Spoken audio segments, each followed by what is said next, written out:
It is a form of insurance that protects officers and directors from suffering personal liability or being saddled with damages personally for their actions with regard to the corporation.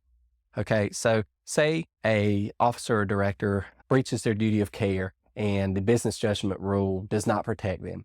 Okay, and a derivative action or the corporation itself sues the officer or director and recovers or receives a judgment against the officer or director for monies to be paid over to the corporation or in a direct action to be paid directly to shareholders.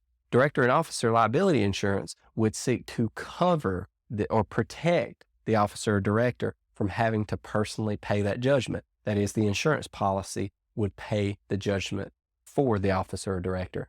And this is something that corporations frequently purchase in order to incentivize officers and directors to serve in those roles. The strange thing is that it is paid for with corporate money, which should or can be thought of as shareholder money. So shareholders are, in a way, paying for the insurance that protects individuals that they will potentially sue for negligent, reckless, intentional acts in the future. Now, there are certain limitations.